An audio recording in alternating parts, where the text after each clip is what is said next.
Good afternoon, my movie-loving brothers and sisters. Thank you guys for joining us on this Tuesday afternoon on the Screen Talk Live YouTube channel, where we like to talk about all things movies, movie news, and other screen-related stuff. I'm, of course, your humble host, Key Toothman. I am joined today by my friend, colleague, and co-host, Lucas Farney. Lucas, how you doing on this Tuesday afternoon? Doing great, man. Happy to be back. Yeah, it's good to have you back. It's good to be back. Guys, couple things just to get out of the way if you're new here or if you're just joining us. We are giving away an Xbox Series S on the channel. There's a video up for that. Make sure you guys go check that video out. But to give you a little rundown, if you send in a super chat anytime during a live show, including today's live show, it enters you in a chance to win that Xbox Series S. So make sure you're sending in those super chats for your chance to win that guy. Also, we do have a new membership up on the channel, so make sure you guys go join that. We're still waiting for that diamond member, so whoever you are out there, go sign up. We also have room for a gold member, A gold member as well. But yes. So make sure you guys go check that out. Also, make sure you hit that subscribe button and that notification bell so you can have your movie news when you need it, where you need it. The way we like to do things around here is we like to go over a few main topics, and then at the end of the show, we like to take any comments, questions, or chats that you guys leave down, or thoughts that you guys leave down in the chat section below. So make sure you guys are asking all those things and sending away those chats and sticking around to the end of the show to see all of those things get answered. With that said, we are going to jump right in to our first main topic today, and our first main topic today is this. So, I don't know. It looks like my topics page went away on me. Hold on, give me 1 second. So the first thing that I want to talk about today is Black Adam, right? So we've been talking about Black Adam a lot on the channel in the past few weeks. Obviously, it came, its release was, it's been a month or two, or in the last month. About a month. Yeah. No, it's been over a month. Yeah, it's been a month and a half, I think. Yeah.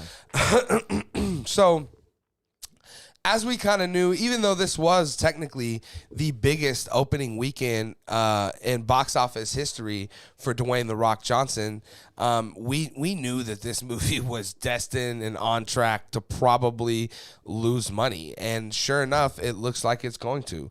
And I have this article over here that I want to go to and read a little bit from.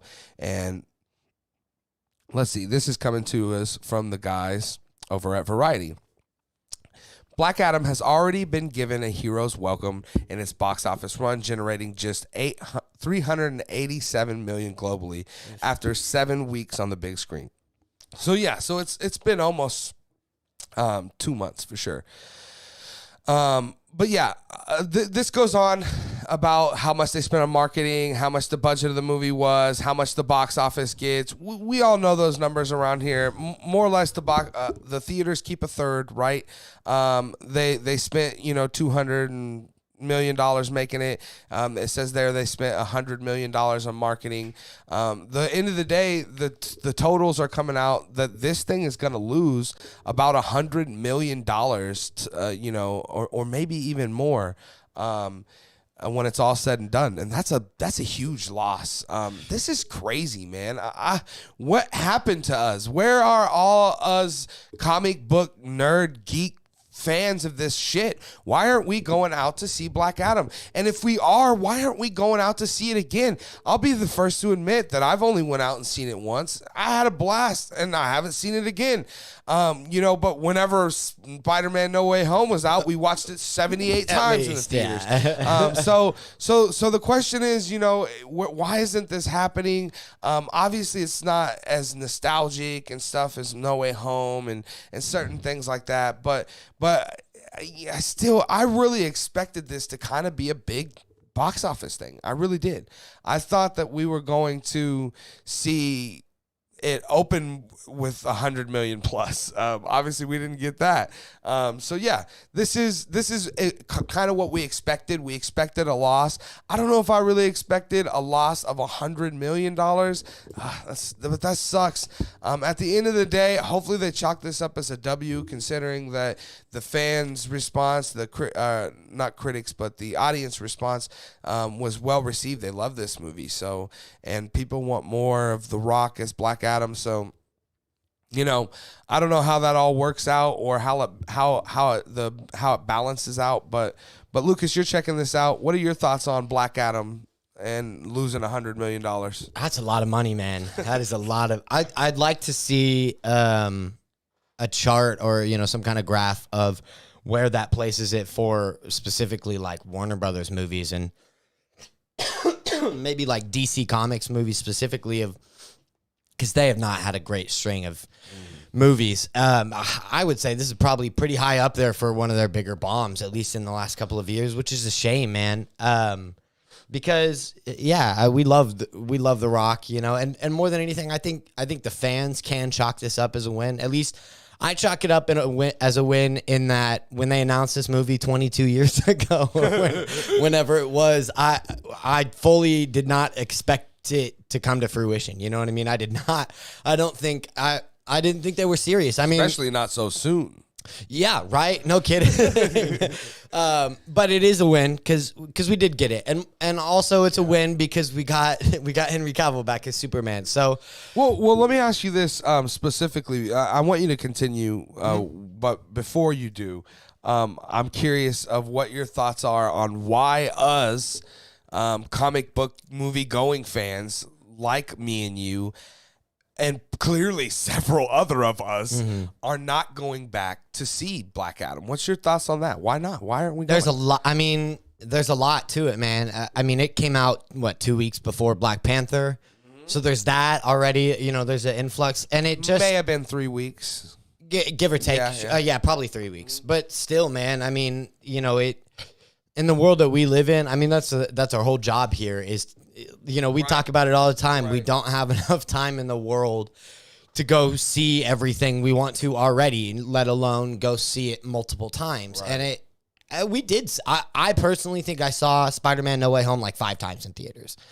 So that, I think it just depends, man. Right. It really depends on timing a lot. It depends on, I mean, the movie was enjoyable. It was fun, but it did not give you a lot to want to come back and see other than like the 2-second clip of Superman back. Well, for me personally too, I was totally in a Halloween horror. Sure, yeah. It was October, so that's kind of the mood I was in. Well, it was late October. I mean, I wanted to see Black Adam, but once I seen it, I was like, I don't need to see it again because. Or I'll go see it later in November. I'm sure it'll be on HBO Max in a month. I'm surprised it's not already. Yeah, right. Those numbers come out. Warner Brothers like, okay, send it, gotta go. For sure. And so I always just assumed that I would get back around to it, but There's just not a ton in it. I mean, it's good, but it's not like great enough to. I mean, I haven't even seen Black Panther a second time yet. You know? Right. I don't think I will either on that one. Yeah, it's just tough, man. And even if you do have like an AMCA list or whatever, where you still only get 3 movies a week with that, and that thing's like 3 hours long, man. Yeah, it's just too long. Movies are too long. I keep saying it over and over. Well, especially, and that might be another reason why, right? Is that like. Endgame was really long, and it broke every single box office record until Avatar rebroke it. But the difference is that was the culmination of 23 movies, a whole cinematic universe. Whereas this was, or is supposed to be, the launch of DC's new 10-year program and all that, which of course I'm excited for, but that with it losing $100 million, that kind of makes me a little nervous for it, man. I don't know. Yep, but that's where we are, man. So we'll see. Hopefully, these things, don't affect us getting Black Adam 2 or more Dwayne The Rock Johnson as Black Adam. But definitely let us know what your guys' thoughts are on all this, about, it not doing so well, about Dwayne The Rock Johnson. Have you seen Black Adam? Did you like it? Definitely let me know your thoughts down in the comment section below. All right, with that down, we are going to move on to our second main topic today. And our second main topic today is this. So, something we haven't talked about in a while on the channel is... Which is probably good. Right, it's probably a good thing. Is Ezra Miller and the Flash situation over there at Warner Brothers. But we do have some news that's coming in, and I do want to check that out. So, we have this article coming to us from Deadline. where it seems that they are once again, because we've had lots of news of the changing release dates, but it seems as again it's happening again. We're changing release dates again on The Flash, but this time we're moving it up. Weird, right? As you can see here, the article says The Flash moves up a week in June 2023. Warner adds mummies to next year's slate. We don't care about that. What is that, like the Mummy Returns and stuff probably. like that? Jeez. How great, I'm going to read a little bit of this article, guys. How great is the Ezra Miller movie, The Flash? So good that Warner is moving it up by a week to June 16th on Father's Day weekend. I don't want to this is all jokey and shit, but this is not a joke. Father's Day weekend and Mother's Day weekend are inherently one of the biggest days. I mean, any holiday weekend. Yes, but specifically when you line certain movies up, that like when Captain Marvel came out on Mother's Day weekend. Yeah.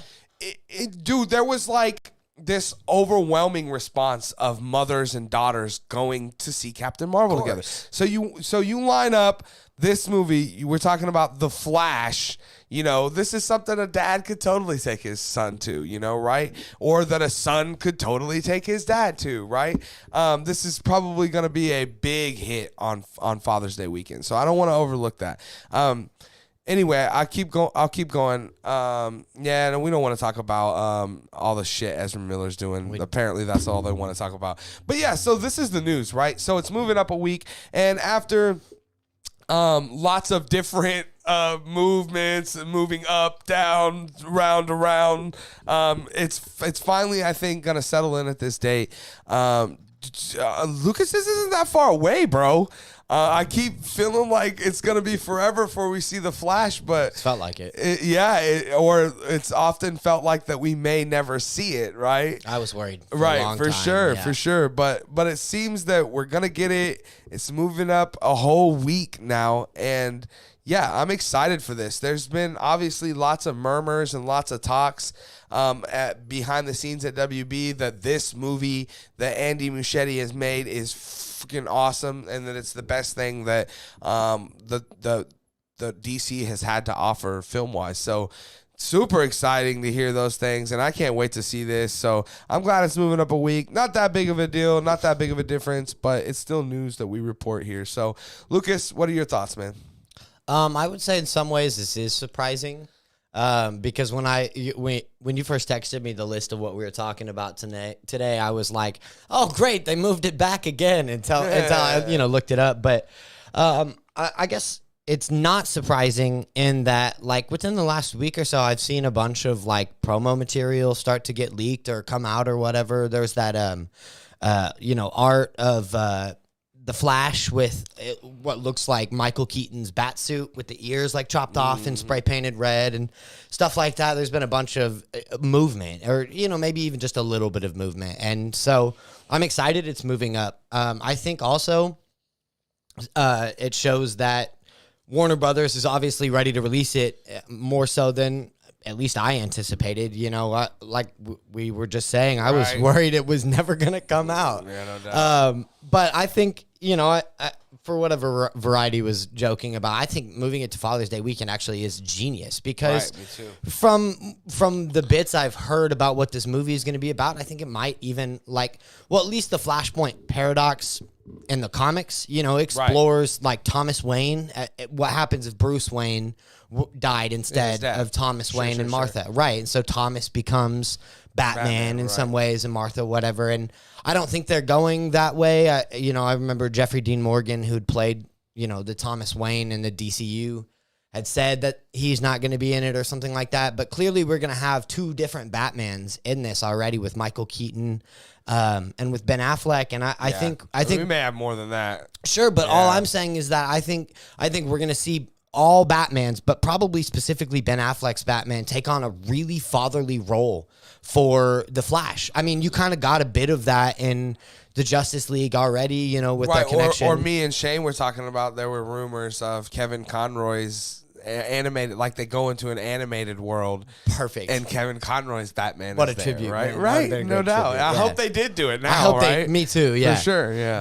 But I think it was really smart of them to to do that, because I think dang, if my dad is in town or if I'm with my dad in Tennessee by that point, I'd love to take Flashpoint. Exactly. Right? I mean, duh. Like my Yeah. dad's always been a huge DC Comics fan. That's where I get my love of it. And yeah, I think that's genius. I actually didn't even remember that they had done the Captain Marvel on Mother's Day weekend until you just said it. But yeah, it's a big deal. I loved it because there was all these like I said, these pictures online of these mothers, or I seen like just like a dude walk into a theater recording on his phone, and he just goes like this, and it's just women. We love that. and young and daughters everywhere, and it's like, Jesus, that's awesome. It was great. But they knew what they were doing. For sure. They lined that up. They knew, well, shit, this is our first female lady superhero. movie. So even if women are like, I don't give a damn about none of this, they're at least interested now. Now they're like, okay, it's the first. I mean, I'll at least check this one out. It's like Hillary Clinton running for president.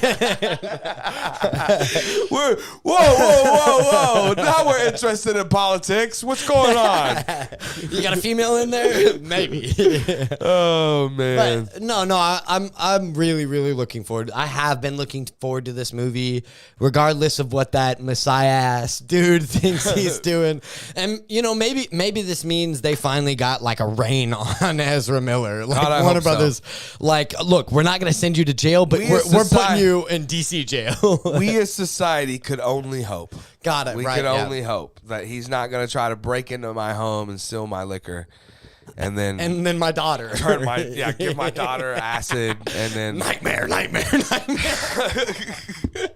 Yeah, he's playing the wrong character. Anyway, but yeah, guys, you're hearing this information about Flash moving up a week. Again, it's not a big deal, not a huge difference, but I think box office wise, it'll change the numbers a lot. This thing will have an extended opening weekend. It'll get that 4-day or whatever. I'm not sure what day Father's Day lands on, but yeah, it's usually a Sunday, isn't it? Sunday, our Father's Day, It's like May 10th is Mother's Day, and it's like June 9th or whatever. Cool. Yeah. But let me know what you guys think about all this. So what are you guys' thoughts on it moving up a week? Do you care? Would you rather see Ezra Miller burn in a fiery pit of hell? Definitely just let me know your thoughts down in the comment section below. All right. With that down, we're going to move on to our third main topic today. And our third main topic today is this. Lucas, there's very few people that I like as much as I like Steph Curry. God, I love me some Steph Curry. You don't want to mess with Steph Curry, man. Steph Curry's he's the guy. He's the one. And what I love about him today, specifically, right, is this article that I'm pulling up here that you guys can check out, that one of my most beloved games as a child, Toe Jam and Earl, which I know that there's a lot of people out there that know Toe Jam and Earl from Sega. The series, there was multiple Toe Jam and Earl games. But it looks like Steph Curry is creating a Toe Jam and Earl movie at Amazon. And this is coming to us from the Hollywood Reporter. I want to read a little bit of this. Okay. Two intergalactic travelers looking for some funk are landing in Hollywood. The 1990 Sega video game Toe Jam and Earl is in the works as a feature film at Amazon Studios. Also, hailing from Steph Curry's unanimous media and story kitchen. Toe Jam and Earl, created by Mark Vorsanger and Greg Johnson, centers on two space alien rappers who come to Earth seeking a cure for a disease, eradicating their home planet's rhythm, funk, and groove. And when they come here, they basically say, show me what you got. Right. Oh, man. But yes, the synopsis for the project continues. Earth, their legends tell them, is the paradise where the music that created their culture originated. Unfortunately for our heroes, not only do they wreck their ship, but they find that Earth is, well, not the haven they expected. But the music, that part was true. So begins their quest to find as much of that music as they can in hope of saving their planet and maybe ours as well. This sounds freaking awesome, man. I love little stuff like this. This reminds me of like, dude, where's my car kind of thing. Sure. The storyline, right? You got two idiots, I mean, that don't really know anything about nothing, but that love our culture, right? You know, in all ways. Of course, in Dude, Where's My Car? It's the tattoos and the fast food, and there's so many ways that they clearly enjoy our culture, but they're just idiots, right? They're almost like aliens because they're so dumb. And Earl. But they're kind of on this quest to save the world, and they don't even really know it, you know, too. They're just looking for some funk and jam, man. And in this case, they're on a quest to save their world, and I think they won't even know that they're saving ours. And I think that's really cool. This seems like a silly comedy fun movie, right? I mean, I imagine this. I'm just saying, imagine Toe Jam and Earl. And now imagine that I say they've casted. You see the pictures of Toe Jam and Earl up on the screen, Lucas, and you see what they look like. Did you have a chance? I remember Toe Jam and Earl, but Okay. yeah, I did see the picture. So Yeah. you seen it here. I'll put it back up on the screen here so you can take a look at it. But what I'm saying is, with this announcement, you couple the fact that Steph Curry's programming is making this. It's gonna be on Amazon. It's clearly like a comedy style bro buddy, Like a buddy cop. yeah, kinda, right, yeah. right. So what I'm saying is you look at that picture. What I'm saying is, the big guy and the little guy, you get Jonah Hill and Michael Cera back, and you get them to play Toe Jam and Earl. Oh my God! All right, come on. What would be better than that? I want to see that. I want to see Michael Cera and Jonah Hill cast in the Steph Curry made Toe Jam and Earl movie at Amazon. This world is becoming crazy. Yeah, we're in the other world for sure. What reality? What Earth? This is no longer 616. We've had an incursion somewhere. Yes, yeah. lots of them. What are we incurring, man? This is crazy. I imagine this will be a 98% on Rotten Tomatoes and the best movie I've ever seen in my entire right life. now, dude, for sure. Steph Curry producing? Are you kidding me? What is happening? No, I think this is gonna be great, man. I think, especially because, you know, like you just said, it started in the 90s, like 1990. So like, to them, like funk and jam and stuff, it's like early 90s. Yeah. So I already see this premise is great, man. I'm changing my tune a little bit. Maybe we go Seth Rogen and That's Jonah what I was Hill. thinking. Yeah, because Seth Rogen's a huge fan of 90s rap. Well, no, I still think Michael Cera should play Toe Jam. Okay. Yeah. Especially if it's going to be live action. They just, kind of put him in some CG, whatever. He's got that versus Seth Rogen, but I think it'd be great. I think it'd be hilarious, first of all, to have two of the whitest dudes, doing that. Yeah. But I think it's great, too, because... Well, it makes sense, too, right? Because on their planet, there's probably no race. Right, so they're it's just all about normal funk and jam rappers. to them, right. Right. But here, we're all like... But I think it's great because you got. I mean, the way I see them, address that a lot, right? Oh There's yeah, I mean they're gonna have to be comedy on. All right. Well, and that's what I'm saying is it's gonna be like you pulled these two aliens out of 1990 Earth. Is Tupac still alive? Like that. Right. But I think it's gonna be great. Different. But you drop them in 2023 United States. I mean, and what they come to Earth to save Earth from like crappy music, what hip hop has become in a lot of ways. Well, they're there to save their planet, right? No, I know, but in the process, they're gonna set the record straight for hip hop music. Right. But I think, I think this sounds like it could be hilarious. I think it also though has the potential to be like have like an undercurrent of social commentary in a lot of ways. Definitely, especially setting it. I mean, you take these aliens that. Right, their whole planet is based off of 1990s hip hop, and then you drop them in 2023 Earth. I mean, they're out of time, they're out of their own planet, but I think it's going to make for like a great concoction of just hilarity and probably some lessons along the way. And I think it's going to be I'm very excited for this. Yeah, I can't wait to hear Steph casting Curry? news. I can't. I hope he plays Earl, or he plays. That'd be kind of awesome. Yeah. Right, but yeah, I mean, I can't wait to hear casting news and more information about this. This is actually, it's really intriguing. As much as it is, like I said, what the hell is going on in our world? It is also like, okay, We'll take it. Let me see it. Yeah. Before I say too much, can I check it out? So yeah, well, you guys are hearing this. I'm sure you guys have Toe Jam, and you know a guy named Earl. So if you haven't seen Toe Jam or Earl, at least you have some kind of relation to this situation. And if not, I know you know Steph Curry. Don't you lie, you sons of bitches. Anyways, let me know what you guys think about all this. What are your guys' thoughts on them making this movie? What are your thoughts on Steph Curry producing it and Amazon distributing it? Maybe that this is one of those movies they're gonna put out per month in theaters. Yeah, we may see Toe Jam and Earl on the big screen. What's did you ever see Osmosis Jones? Yeah, I love that movie. I'm kind of getting that vibe a little bit from this too. Just right. Sounds hilarious. I wouldn't be surprised if it didn't end up being an animated movie. I wouldn't either. But yeah, definitely let me know your guys' thoughts down in the comment section below. All right, with that down, we are going to move into our third main topic today, and our fourth main topic today, and our fourth main topic today is this. So something that's kind of near and dear to my heart that I grew up on, and I know you didn't, Lucas, and that we kind of grew up in two separate worlds, but I know as an adult you've had time to catch up with some of these things, or at least I know your brother has, and at least I know you know what these things are.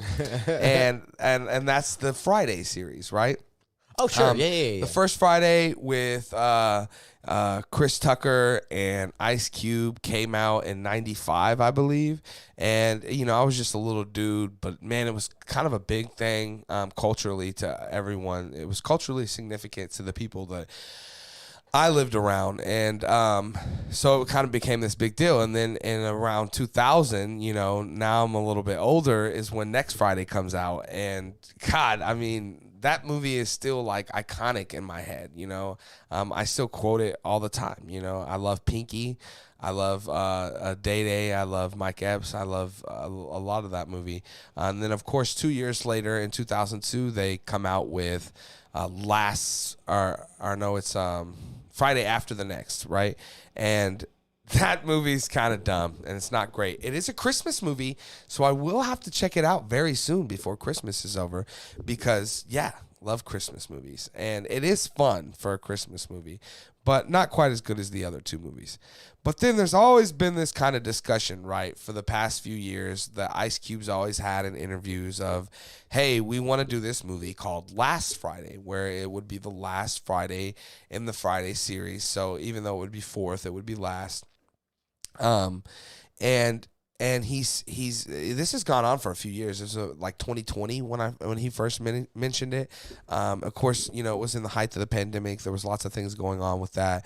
But he did write a script. He brought the script in to Warner Brothers, and Warner Brothers kind of rejected him on it. He also then went back, wrote a second script, brought that to them, and they were kind of unhappy with it. So I want to read a little bit of this article that he was on the Mike Tyson podcast, where they just kind of smoke chicken and talk about fun stuff. And yeah, I want to read. I don't want to read too much from the article that isn't exact quotes from Ice Cube. Let's see where we are here.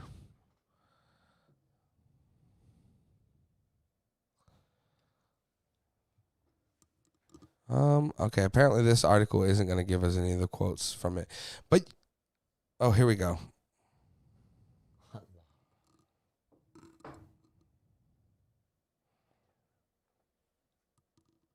All right, I don't know. This isn't the article. This isn't from the outlet that I wanted to use. But anyways, more or less in the interview, he said something along the lines I said that he had written this script, that he brought the script to Warner Brothers, and they kind of rejected it. He owns the rights to Friday. He created Friday. He owns it. However, Warner Brothers, similar to the Hulk situation, they own the distribution rights.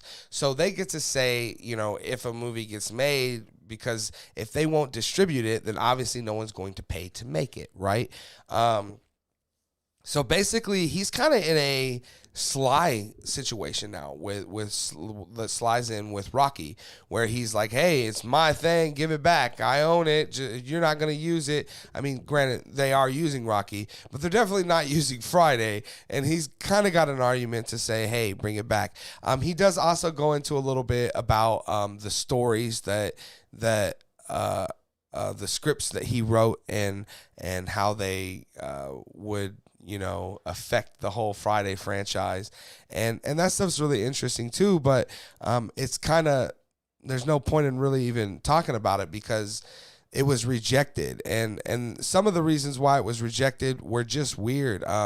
There was one script that he wrote where Day Day and Ice Cube, or I'm sorry, Mike Epps and Ice Cube's characters go to jail for selling marijuana.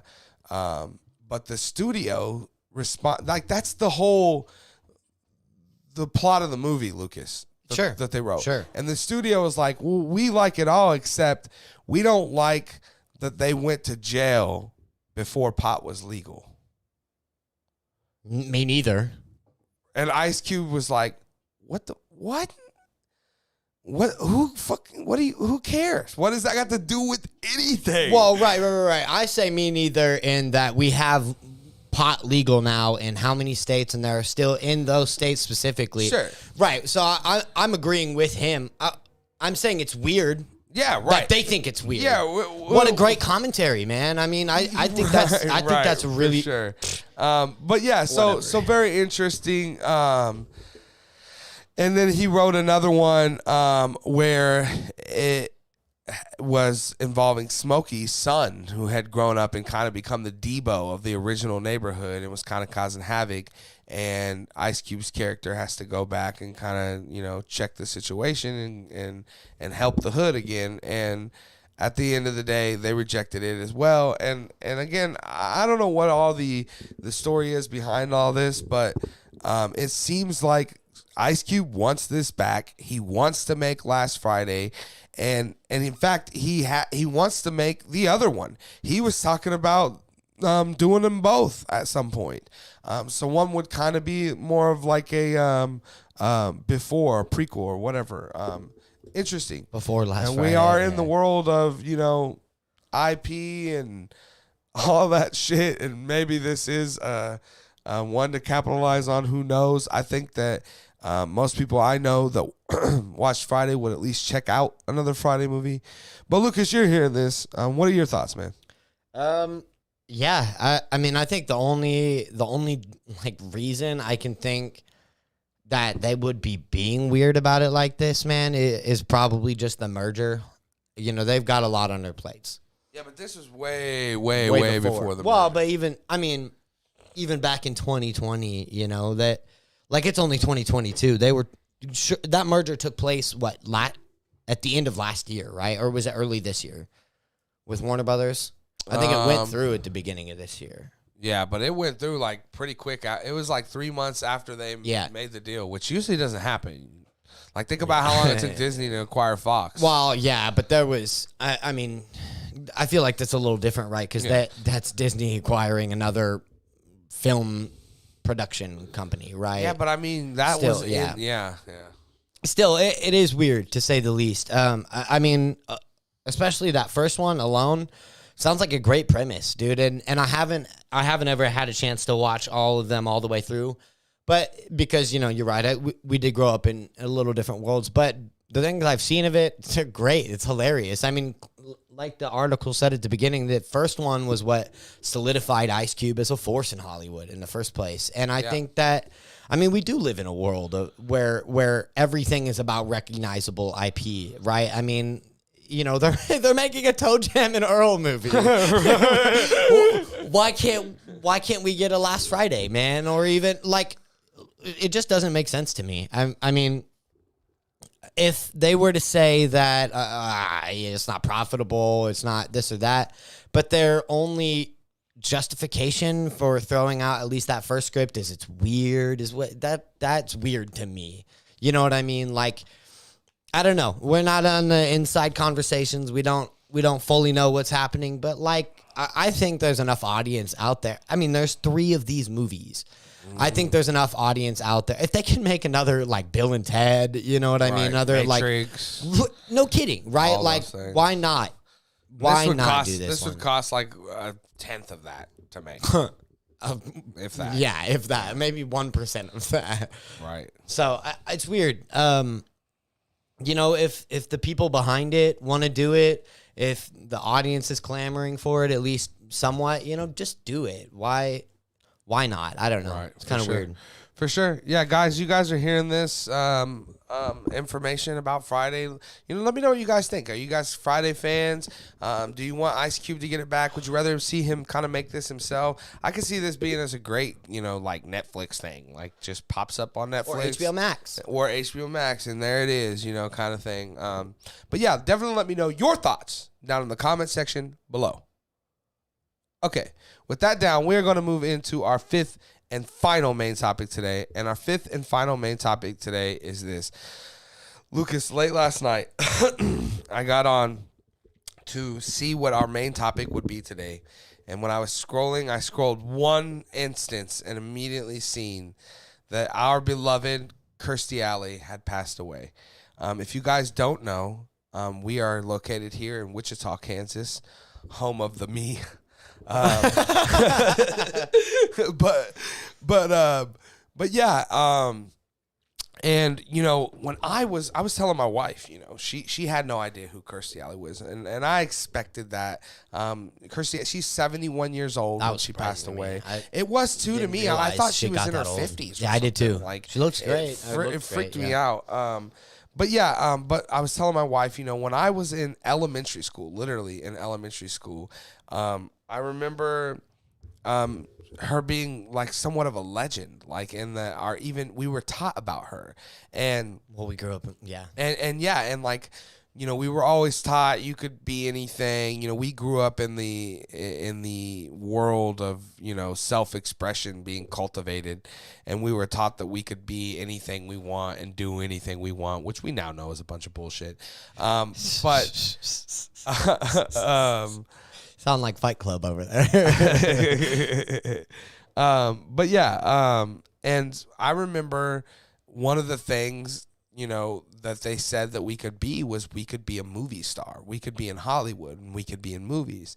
And I remember thinking how out of touch that felt. And then I remember our teachers teaching us, well, we had a young girl that was at our school just a couple of decades ago that made it in Hollywood, and she's an actress right now there, right from where you guys are, in the same classrooms that you guys are going to be in. And I remember it just altering everything for me. And I remember thinking, whoa, from here, so you could. So this is an option. Like, before that, it never felt like it really could be possible. Obviously, Kirstie Alley was mainly known for Cheers. The Biggest Loser. The Biggest Loser. Mostly Cheers. Mostly Cheers.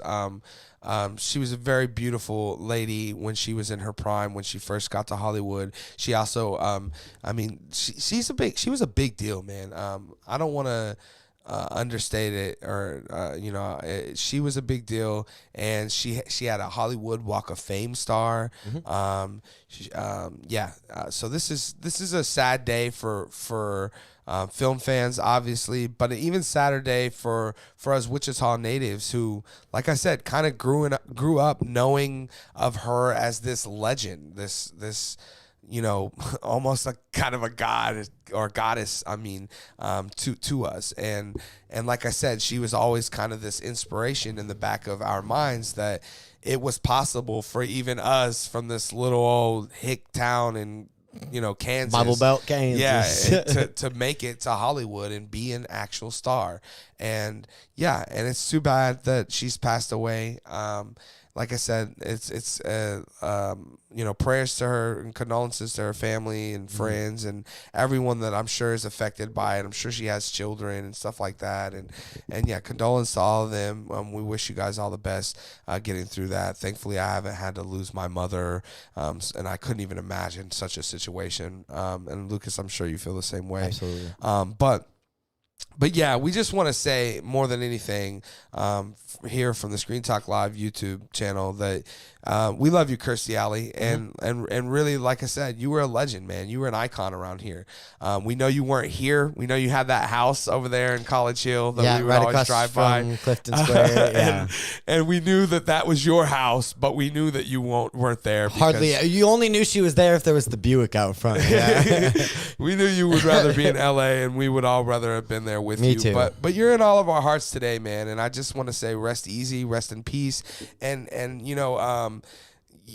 again, it's often times when we do these kind of topics on the show, it's sad, it's this, it's that, but at the end of the day, human beings tend to live, in America, women live to 75, 76. She made it to 71, and she had a hell of a life, a hell of a career, and everyone around her and all of us should be proud and happy for her. Cheers. And that's exactly what I wanted to say was, yeah, cheers, Kirstie Alley, and yeah, like I said, go on, girl. We know there's another place for you to go and be beautiful. There's a bar waiting for you on the other side, man. Yeah, there's a director waiting to tell you where to stand somewhere out there, girl. For sure. So you do you, man, and cheers. But Lucas, what are your thoughts on the whole situation, man? What's Kirstie Alley mean to you? Well, I first of all, I didn't know you went to the same school as her. That's really cool. Yeah, she was a legend around here. I mean, Harrison Ford comes here every once in a while, goes to the Doodah Diner or whatever, but he wasn't a native. I mean, Paul Rudd was a native of Kansas City, but Kirstie Alley's was ours, and like I enjoy Cheers. I wouldn't say she was up there even for one of my favorite actresses, but she means a lot in that, like, I have aspirations of being an actor and everything. And so, of course, that is very touching. I'm going to miss for sure, leaving my favorite bar there in Clifton Square and seeing because she's always got the best Christmas lights downtown, down on the hillside. And I'm going to miss that. I did hear about this too late last night. I was with my girlfriend and we'd been playing video games or whatever, and then we got onto Peacock, actually, to watch The Office, and right up top, they'd already put Cheers, and then they said, it was said in memoriam, and that kind of hit, man, and I almost threw it on, but we were about to pass out, and I knew if I threw it on, I was going to sit there, and I was going to have to sit and watch it, but, you know what? I'm happy she's not in pain anymore, because it was cancer, right? Right. So Unexpected happy. Cancer, too, they said. Which is always harder, but I'm glad she's at peace, and I hope she finds her way to her spot, that the director points her to in the next life or whatever it is. And definitely condolences to the family and to everyone affected by this, man. It's never easy when anybody passes, and when it's somebody like that, we all take our own time to grieve, and it just sucks. I hate hearing things like that, man. But yep. Yeah, it's just it's a sad, necessary part of life, right? For sure. Well, it's what makes life. Yep. We wouldn't be able to sit here and celebrate her life if she hadn't lived such a life, man. And it just makes it more poignant by the end of it. At the end of everyone's life, I mean, that should be how you want to be remembered, right? Is that you lived a great life. We know one day we will cease to exist is why we continue to exist. For sure. Fact. I mean, it's what keeps me going, for sure. Yep. And yeah, and like I said, it is like a big thing for Wichita, for the city, because like I said, growing up, she was always kind of an icon and a legend. And do we know where she was when she passed? Was she in LA? I think she was in her home in Los Angeles, I believe. I wonder if she'll be buried there. I wonder if she'll be buried out here. Yeah, interesting. interesting. That's an interesting question. Yeah, I'm sure here in Wichita for sure we'll hear something about at least like a memorial. Yeah, or for memorial sure. Oh, or something. I bet. Coming I up. bet. But yeah, but yeah, guys, we just want to send our condolences and send our love to the soul and the spirit of Kirstie Alley out there. And again, just say, congratulations on the wonderful, beautiful career you had, and cheers to you in the next part of your journey, girl. And yeah, exciting for you, sad for us. That's all how it always goes. So, yeah, but with that down, guys, let us know what you guys' thoughts are. I know a lot of our viewers that we do have are, Wichitans or hometown natives that, probably know about Kirstie Alley. So, yeah, what do you guys think? How does this affect you? What does Kirstie Alley mean to you? I'm very curious on what you guys have to say about that. So definitely let me know your thoughts down in the comment section below. All right, with that down, that is going to be our last main topic today. And we didn't get any chat or comments or questions at all today, but we did get a few members. I do want to acknowledge real quickly. We did get a few members to join our new channel membership. And I just want to, like I said, acknowledge those people and let them know that we appreciate their support. Let's see. Our last person to join, our new bronze member, is Jordan Dooms. Thank you, Jordan. We appreciate you guys, or appreciate your support for the channel. And then also we had June Ramirez join as well, and we appreciate June's support and bronze membership as well. And yeah, guys, we appreciate all your guys' support and questions and comments when you guys do send them in, because that's always the funnest part of the show, is interacting with you guys, the audience and the film community. And yeah, so make sure you guys come back here. We will be back here tomorrow, Wednesday, hump day, with Lucas again at 5 p.m. And yeah, also, make sure you're sharing the love on that Xbox video. We are still giving away an Xbox. We need a little bit more subscribers, so make sure you guys are subscribed. Make sure you're sending it to your friends, family, all that. Somebody wants to win an Xbox for this holiday season. I think Matt's the only one in here. Yeah, right now. We only have one person currently into the running for the Xbox, so you could get in there too for as little as 99 cents. Also, you can join our membership for as little as $2.99 a month to become a bronze member. And yeah, we appreciate that support. It goes a long way to helping us continue to bring you guys this content and continue to improve the show, make it better lighting, better cameras, better me. Yeah, we appreciate all the support that we get from you guys, and we hope we get to continue to have more people support us. And yeah, other than that, we appreciate you guys being here today. And I have been joined by my friend and my co-host, who will be here tomorrow, Lucas Farney. Lucas, where can people find you at? Instagram, Twitter, at Lucas_Farney. So yeah, give me a follow. Usually I'll follow back unless you got some weird profile picture. But no, I'd love to get in touch with some of you people. So yeah, for sure. And guys, you know where to follow me. Right there is my handle at Keaton Toothman on Twitter. Also, in our About section, you can see our links to our donation page, Twitter, membership, all of those things there on the About section on the YouTube page. Make sure you guys are subscribed. Make sure you guys hit that thumbs up. I see we have 4 people in here right now. So make sure we're hitting that thumbs up button. It's good for the algorithm, and we appreciate the support like always. But yeah, we will be back here tomorrow, guys. Same time, same bat time, same bat place, same bat man. But yeah, 5 o'clock tomorrow. I will see you guys then. Damn.